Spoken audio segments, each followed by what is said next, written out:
राधे कृष्ण राधे कृष्ण।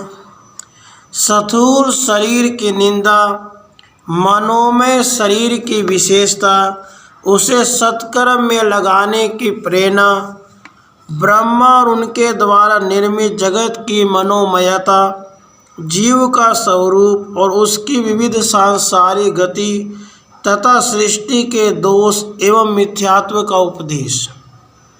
श्री वशिष्ठ जी कहते हैं, रघुनंदन, इस संसार में ब्रह्मा से लेकर स्थावर पर्यंत सभी जाति के प्राणियों के सदा दो दो शरीर होते हैं। एक तो मनोमय शरीर होता है जो शीघ्रता पूर्वक सब कार्य करने वाला और सदा चंचल है। दूसरा मांस का बना हुआ स्थूल शरीर है जो मन के बिना कुछ कर ही नहीं सकता। उक्त दोनों शरीरों में से जो मांसमय स्थूल शरीर है वह सभी लोगों को प्रत्यक्ष दिखाई देता है। उसी पर सब प्रकार के शापों, विद्याओं तथा विष, शस्त्र आदि विनाश के साधन समूहों का आक्रमण होता है। यह मांसमय शरीर असमर्थ, दीन, सनभंगुर, कमल के पत्ते पर पड़े हुए जल के समान चंचल तथा प्रारब्ध आदि के अधीन है।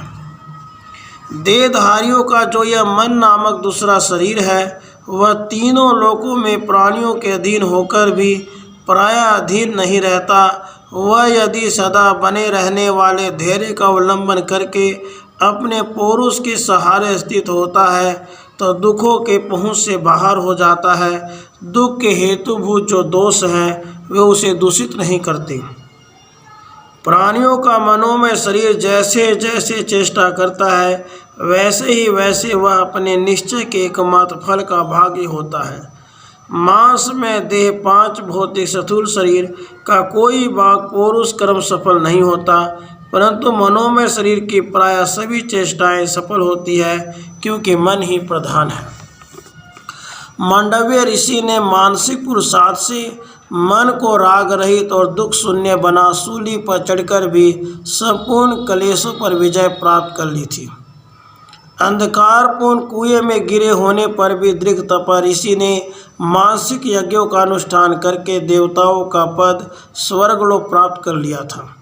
दूसरे भी जो सावधान धीर देवता और महर्षि हैं वे मन से की जाने वाली उपासना अथवा ध्यान का तनिक भी त्याग नहीं करते।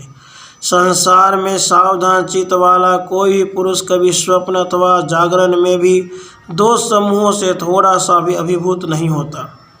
इसलिए पुरुष को चाहिए कि वह संसार में पुरुषार्थ के साथ अपनी बुद्धि के द्वारा ही अपने मन को पवित्र मार्ग में लगाए। जैसे कुम्हार के घट निर्माण संबंधी व्यापार के बाद घड़ा अपने मृत्यु पिंडावस्था को त्याग देता है, उसी प्रकार पुरुष उत्तर पदार्थ की वासना के पश्चात पूर्व की स्थिति का त्याग कर देता है। तात्पर्य यह है कि आगे की दृढ़ वासना से पिछली वासना नष्ट हो जाती है। श्री वशिष्ठ जी कहते हैं, रघुनंदन, भगवान ब्रह्मा ने पूर्व काल में मुझसे ये बातें कही थी, उन्हीं का आज मैंने तुम्हारे समक्ष वर्णन किया है।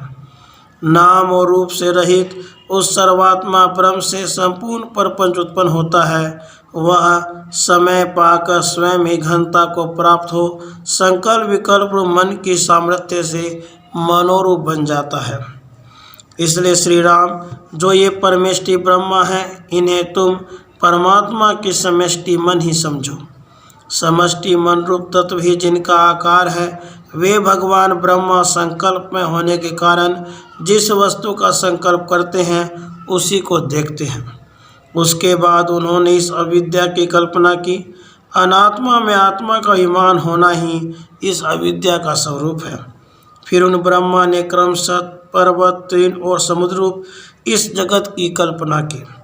इस प्रकार यद्यपि क्रमशः परब्रह्म तत्व से सृष्टि आई है, फिर भी कुछ लोगों को यह और ही किसी से उत्पन्न हुई दिखाई देती है। अतः श्री राम, तीनों लोकों के भीतर वर्तमान संपूर्ण पदार्थों की उत्पत्ति ब्रह्म से ही हुई है। ठीक उसी तरह जैसे तरंगों की उत्पत्ति समुद्र से होती है। जो अन्य व्यष्टि चेतन शक्तियाँ अर्थात प्राणी हैं, वे सब वास्तव में सर्वशक्तिमान ब्रह्म से अभिन्न ही हैं, साक्षात ब्रह्म स्वरूप ही हैं।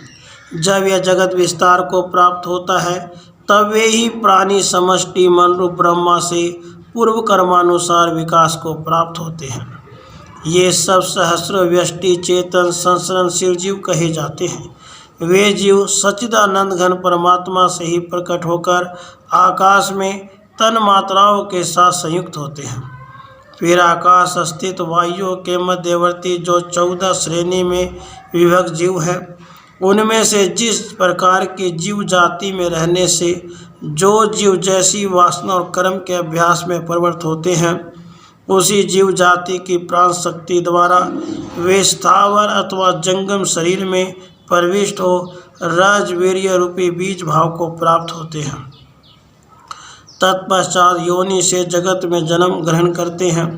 उसके बाद वासना प्रवाह के अनुसार अपने कर्म फल के भागी होते हैं। फिर शुभ और अशुभ वासनाओं से युक्त पुण्य पाप कर्म रूपी रस्सियों से जिनका लिंग शरीर बंधा है, ऐसे वे जीव घूमते हुए कभी उत्तम लोकों में जाते हैं और कभी नरकों में गिरते हैं। जीवों की ये सब जातियाँ वासना रूपी हैं। कितने ही जीव हजारों जन्मों तक कर्म रूपी बवंडर में पड़कर चक्कर काटते हुए जंगल के पत्तों की भांति झड़ जाते हैं और पर्वत के कुक्षी भाग में लुढ़कते फिरते हैं। कितने ही जीव जिन्हें सच्चिदानंद घन परमात्मा का ज्ञान नहीं है, अतएव जो मोहित रहते हैं, वे असंख्य जन्म धारण करते हैं। चिरकाल से जन्म लेकर इस संसार में सैकड़ों कल्पों तक जन्म और मरण की परंपरा में बंधे रहते हैं। कतिपय जीव जिनके कई असुंदर जन्मांतर व्यतीत हो चुके हैं, वर्तमान जन्म में शुभ कर्म परायण हो इस जगत में विचरण करते हैं। कई जाति के जीव तत्व ज्ञान प्राप्त करके उसी तरह परम पद को प्राप्त हो गए हैं, जैसे वायु से उड़ाए हुए समुद्र के जल बिंदु पुनः समुद्र के ही जल में प्रवेश कर जाते हैं।